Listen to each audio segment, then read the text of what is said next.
Zee 24 तास एक पाऊल पुढे। वैद्यकीय प्रवेश परीक्षा अर्थात NIETचा निकाल जाहीर झाला। या परीक्षात केरळचे सर्वाधिक विद्यार्थी पात्र ठरले आहेत। महाराष्ट्रातून 33,964 विद्यार्थी पात्र ठरले आहेत। NIETची परीक्षा ही अत्यंत महत्त्वाची मानली जाते। मात्र यावेळी या संपूर्ण निकालावर केरळचाच वरचष्मा असल्याचं दिसून येते। गेल्या काही वर्षात दक्षिण भारतीयांचं या संपूर्ण निकालावर छाप असते। यंदाही तोच वारसा जपत केरळचाच वारसा पुढे चालवल्याचं चित्र आपल्याला पाहायला मिळते। आमच्या प्रतिनिधी दीपाली जगताप आपल्यासोबत दूरध्वनीवरून आहेत। दीपाली, काय सांगाल, एकूणच NIETचा निकाल जाहीर झालाय, महाराष्ट्रासाठी काय खुशखबर आहे?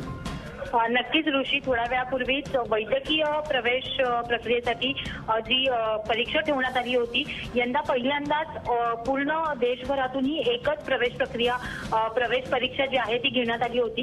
त्याचा निकाल थोड्या वेळापूर्वीच जाहीर झालेला आहे। महाराष्ट्रातून 50%हून जास्त मुलं जी आहेत ती पात्र ठरलेली आहेत, त्याच्यामुळे महाराष्ट्रासाठी नक्कीच चांगली बाब आहे।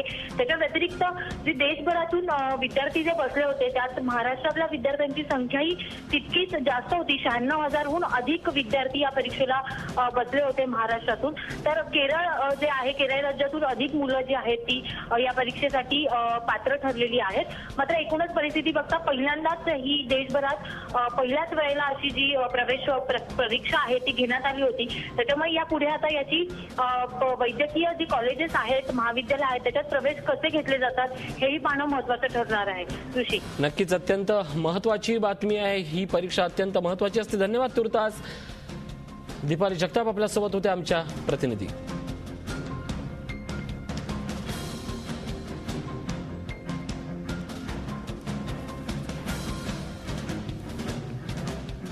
एकूणच वैद्यकीय प्रवेश परीक्षाचा निकाल आता जाहीर झालाय।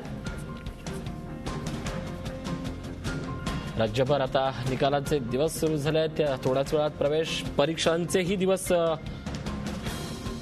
सुरू आहेत। झी 24 तास एक पाऊल पुढे।